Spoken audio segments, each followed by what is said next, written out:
السلام علیکم۔ موجودہ صورتحال جو ہمارے ملک بھارت میں ہوئی ہے، تو ہم جمیع خدام خواجہ حضور غریب نواز رحمۃ اللہ علیہ اجمیر شریف سے ایک پیغام دینا چاہتے ہیں مسلمانوں کو کہ سویدھان کے دائرے میں رہ کے اپنی آواز بلند کرنا سیکھیں، اور جو بھی کبھی بھی دین و ملت کے معاملات ہوئے ہیں، چاہے وہ ناموس رسول کا معاملہ ہو صلی اللہ علیہ وآلہ وسلم یا اہل بیت اطہار کا، بارگاہ حضور غریب نواز سے ہمیشہ آواز اٹھی ہے۔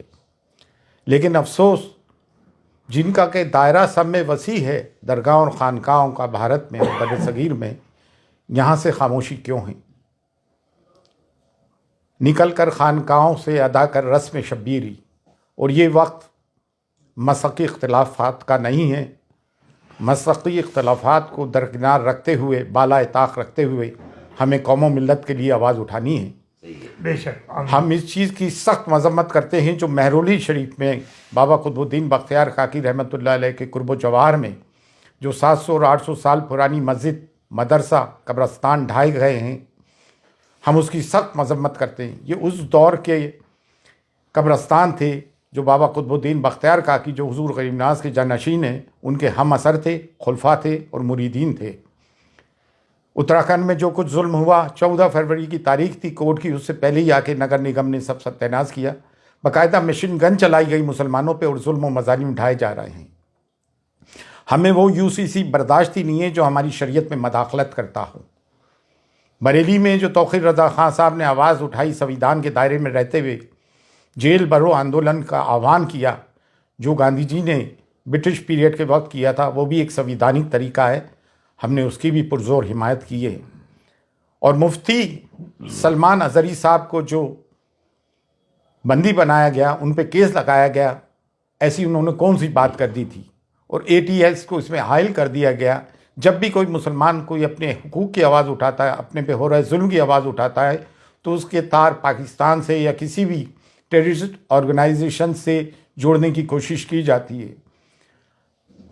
صبر کی، سہنشیلتا کی ایک انتہا ہوتی ہے۔ گزشتہ 10 سال سے میڈیا اینٹی اسلام اور اینٹی مسلم اس پر کارمند ہے، لوگوں کے دلوں میں زہر بھر دیا ہے۔ میڈائیول پیریڈ میں تاریخ میں کیا ہوا، ہسٹری میں کیا ہوا، اتہاس میں کیا ہوا، اس کے ذمہ دار ہم قطعی طور سے نہیں ہیں۔ پارٹیشن کے ہم ذمہ دار نہیں، پھر ہمارے پر یہ مظالم اور ظلم کیوں اٹھائے جا رہے ہیں؟ ہندوستان میں ڈائیورسٹی ہے، تمام پھولوں کا ایک گلدستہ ہے، صرف ایک گیندے کا پھول ہی کیوں؟ اس میں چمیلی بھی ہے، چمپا بھی ہے، موگرا بھی ہے، گلاب بھی ہے، سب کو لے کے بھارت بنا ہے ہمارا۔ سویدھان ہمیں حق دیتا ہے، اور اب کوئی بھی نگر نگم کا بلڈوزر غیر قانونی طور سے ہمارے گھروں کو بلڈوز کرتا ہے، تو سب کے سب میدان میں اتر کے آؤ اور سویدھانک طریقے سے اپنے لوگوں کی حفاظت کریں۔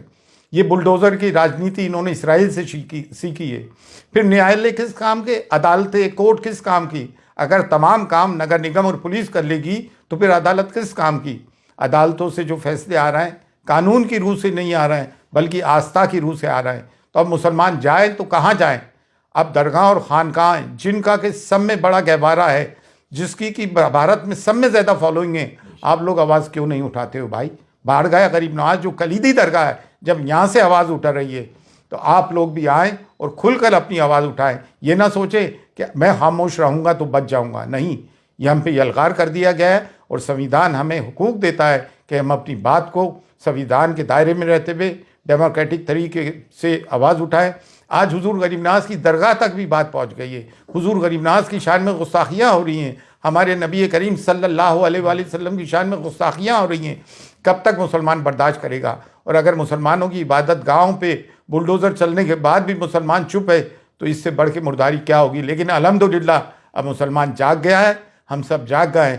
بارگاہ حضور غریب نواز سے بھی صدا بلند ہوتی آئی ہے، اور اب پرزور بلند ہو رہی ہے کہ اٹھو اور اٹھ کے ظلم کے خلاف آواز اٹھاؤ۔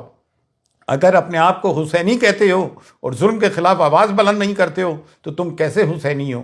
مسلکی اختلافات اپنی جگہ ہیں، لیکن ملت کی بنیاد پر مسلکی اختلافات کو بالائے طاق رکھو، اور جو لوگ بول رہے ہیں ان کی حمایت کرو۔ آؤ اور بولو مسلمانوں کے ظلم کے خلاف۔ فی امان اللہ، اللہ حافظ۔